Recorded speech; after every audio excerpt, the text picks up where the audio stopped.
আমি একটা অবজেকশন জানাবো তোমাদের কাছে। আমার চোখ মুখের অবস্থাটা খুবই খারাপ, মন খারাপ, বলতে গেলে আমার মনটা ভীষণ খারাপ, তাই জন্য আমার চোখ মুখের এই অবস্থা। এদিকে খবরের সাউন্ডটা একটু কমাতেও পারছে না, জোরে সাউন্ডটা দিয়ে খবর শুনছে। সাউন্ডটা কমাও, কমাবে না, বুঝলে তো, একদম কমাবে না, এতটা ফালতু লোক একটা, কি বলবো। দেখো জামাটা রাখার ছিঁড়ে রেখেছো কোথায়, যেটা কিনা হাঙারে রাখার কথা সেটা হাঙারে রাখেনি, আমাকে রাখতে হবে সব কিছু, মানে কি বলবো আর।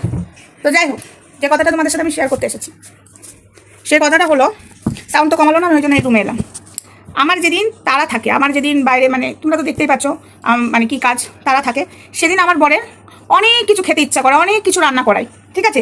সেই রান্নাগুলো করে আমাকে আমার বাইরের কাজগুলো করতে হয়, তারপর আমি ভিডিও করি, তারপর সোশ্যাল মিডিয়াতে কাজ করি, তোমরা সবাই জানো।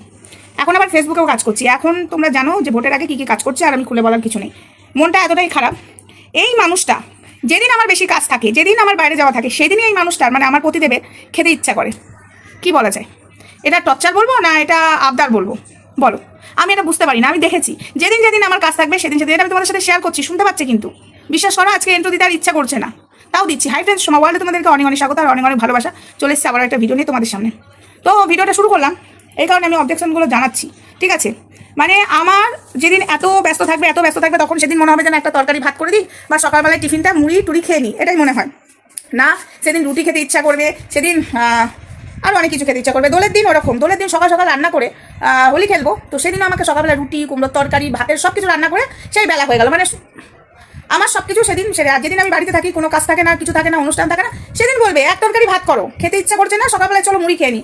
এটার মানেটা কি, আমি এটা একটুখানি তোমাদের কাছেও জানতে চাই, এটার মানে কি? এটা আমাকে কি মানে অত্যাচার করা, না এটা আমার কাছে আবদার করে আমার বর? আমি বুঝতে পারি না, মশাই টাঙানো হয়ে গেছে, রাতে ভিডিও করছি।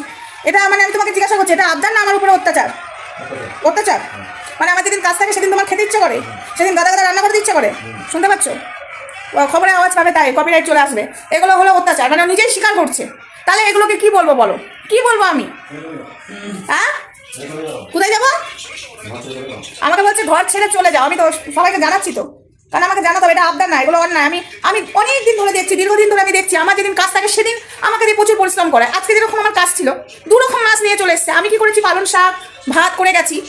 আমাদের মন্ত্রী এসেছিল এখানে উদ্বোধন করতে, তো ওখানে আমাকে যেতেই হবে, আমাদের ওয়ার্ডের সবাইকে যেতে হবে, তো সেখানে বাসনের ঝুড়িটা দেখতে পাবে। সেখানে কি হয়েছে, আমি ডাইনিংয়ে এলাম, সেখানে কি হয়েছে, আমি জানি চিকেন আনবে, বললো চিকেন আনবে, আমি আলু পেঁয়াজ রসুন সব কেটে রেডি করে গেলাম, মাংস সব তোরজোর করে গেলাম, এসে বলছে 2 রকম মাছ ফ্রিজে রাখা আছে, এক বাটা মাছ, এক তেলাপিয়া মাছ। তেলাপিয়া মাছের শুধু পেটটা কেটে ফেলে দিয়েছে, আশ মাস কিচ্ছু ছাড়িয়ে দেয়নি যে মাছ কেটেছে। বাটা মাছেরও তাই। তাহলে স্নান টান করে গেছি, ওই অবস্থায় 2 রকম মাছ বেছে আবার রান্না করতে করতে পুরো 4টে বেজে গেছে।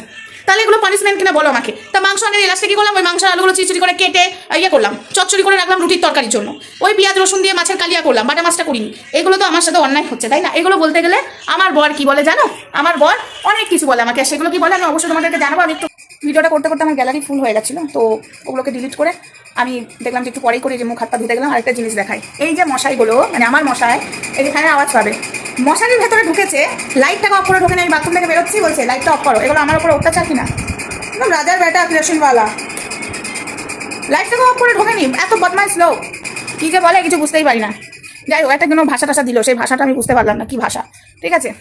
তো এই হলো তোমাদের সাথে আমি একটু শেয়ার করলাম, এই হলো আমার বরের টর্চার আমার সাথে। এটা আমার ভালোবাসা নাকি? হ্যাঁ, আরেকটা টর্চার, আমি যদি বলি যে একটু পরে খাচ্ছি, সেটা হবে না, সঙ্গে সঙ্গেই খেতে হবে।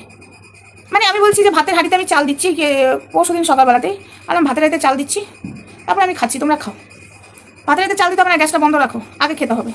মানে আমি বুঝি না ভালোবাসা না এগুলো টর্চার না অত্যাচার, আমি কিচ্ছু বুঝি না, বিশ্বাস করো আমি কিছুই বুঝি না। আমার বলে ওষুধ খেতে দেরি করলে, হ্যাঁ হ্যাঁ হয়ে গেছে, সব হয়ে গেছে, সব শেষ, চলো হলো।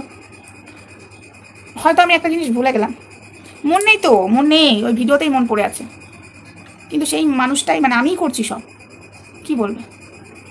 ওখানে এক গাদা সোয়েটার জড়ো হয়ে আছে, তোমাদেরকে আমি দেখাই, না বিশ্বাস করলে তো হবে না। সোয়েটারগুলো জড়ো হয়ে আছে, তারা এই যে গামলার মধ্যে আমি সোয়েটারগুলো জড়ো করে রেখেছি, এক এক করে কাছে অলরেডি শুরু করে দিয়েছি। বলছে এই সোয়েটারগুলো জড়ো হয়ে আছে, এখনো কাঁচা হয়নি কিন্তু। কেন? আর কদিন আগে আমার ছোটো ছেলে বললো মা সোয়েটারগুলো কি সব কাচবে, তখন বলছে মাটাকে কি খাটিয়ে মারবি? হ্যাঁ, একসঙ্গে কাচবে তোর মা, মাটাকে কি খাটিয়ে মারবি? হলো মানে কি ভাই শুরু হয়েছে আমি বুঝতে পারি না, এরকমই করে। আজকে তোমাদের সাথে আমি শেয়ার করছি, ঠিক আছে। ও যখন এগুলো করবে না, আমাকে ফোনটা হাতে রাখতে হবে, আমি শোনাবো তোমাদেরকে, এগুলো আমার বানানো কথা না, এগুলো সত্যি হয়। আজকে বলছে কাচাকুচি হয়নি কেন এখনো, তুমি কবে কেচে তুলবে? আমি বললাম রোদ উঠেছে, একটা দুটো করে তো কাচছি, 2 দিন 3 দিন করে লাগছে শুকাতে, রোদ তো নেই, মেঘলা ওয়েদার, দেখতেই তো পাচ্ছ তোমরা। হলো, তাহলে এইগুলো ভালোবাসা? আমি বুঝি না কোনটা ভালোবাসা আর কোনটা অত্যাচারিত।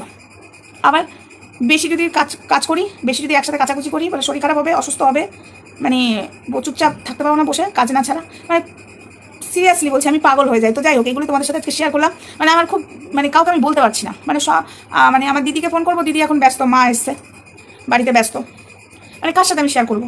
তাই আমি এখন তোমাদের সাথে শেয়ার করলাম। মানে আমার কদিন ধরে উটকুট করছে, মানে এগুলো কী হচ্ছে আমার সাথে? মানে এগুলো কদিন ধরে না, প্রায় দিন ধরেই হয়, ঠিক আছে, 12 মাস এই চলে। আমি যদি একটু খেতে লেট করি সেটাও আমার উপরে মানে চেঁচামেচি, হ্যাঁ খেতে লেট করছে, শরীর খারাপ করবে। আমার যেদিন কাজ থাকে সেদিন ওনার আবদার, এটা খাবো সেটা খাবো, আবদার হয়। ওটা আবদার না টর্চার জানি না। যেদিন আমি বাড়িতে থাকি, কোনো কাজ থাকে না, সেদিন বরঞ্চ আমার খেতে ইচ্ছা করে, বলি এগুলো করবে না, এগুলো করতে হবে না, আমার খেতে ইচ্ছা করছে না, এক তরকারি ভাত খাবো। এই হলো ব্যাপার, আমি বুঝতে পারি না। তোমরা একটু বলো না কমেন্ট বক্সে, এটা ভালোবাসা না টর্চার করা? তো যাই হোক, সবাই জানো যে আমার বড় মাকে ভালোবাসে, কিন্তু এইগুলো আমি তোমাদের সাথে শেয়ার করলাম, এগুলো কি ভালোবাসা? আমি নিজে বুঝতে পারছি না। আমার তো মনে হচ্ছে এগুলো টর্চার। তোমরা একটু বলো তো, মানে সিরিয়াসলি বলছি। আবার টর্চার যদি ভেবেও নি, তখন আবার ভাবি আমাকে তো খাওয়া, আমি দেরি করলে আমার ভালোর জন্য তো চেঁচাই, কেন খাচ্ছে না? আমি যদি এক গাদা কাচাকুচি করি তাহলে বকা দেয়, আবার না করলে বলে কবে করবে। মানে আমি সিরিয়াসলি বলছি, আমার মাথা পুরো ঘেটে যাচ্ছে। তো যাই হোক, বাথরুম থেকে মুখ হাত পা ধুয়ে এলাম, এবার এখানে একটু মলম লাগাবো, ওষুধ খাবো, দিয়ে এবার শুতে যাবো। এই রাতে ভিডিওটা করে রাখছি। আর হ্যাঁ, প্রীতমকে নিয়ে যে ভিডিওটা করেছিলাম, সেই ভিডিওটাতে আমার কাছে প্রীতমের প্রিয় দিদির কল এসেছিলো। মানে সত্যি কথা বলতে, কলটা রেকর্ডিং করেছি, কলটা আজকে আমি রেকর্ডিং করেছি, দেখি শোনাবো কিনা। কারণ আমার চ্যানেলে দুটো স্ট্রাইক করে আছে, তো কিছু বিষয়ের জন্য আমি কিছু শোনাই না। তার কাছেও আমি আজ খারাপ হয়ে গেলাম। জানি না কেন গুড়িয়া আর প্রীতমকে বাজে কথা বললে তাদের খুশি হতো। তো নেক্সট ভিডিও আনছি আজকে। চলো টাটা, এইটুকু শেয়ার করলাম। সংসারে এত চাপ, সংসার, সমাজ, সোশ্যাল মিডিয়া, আমি পাগল হয়ে যাচ্ছি। চলো টাটা, bye bye, good night, Radhe Radhe, Hare Krishna. Good night দিয়ে দিলাম, মানে আমি রাতে ভিডিওটা করছি তাই। চলো টাটা।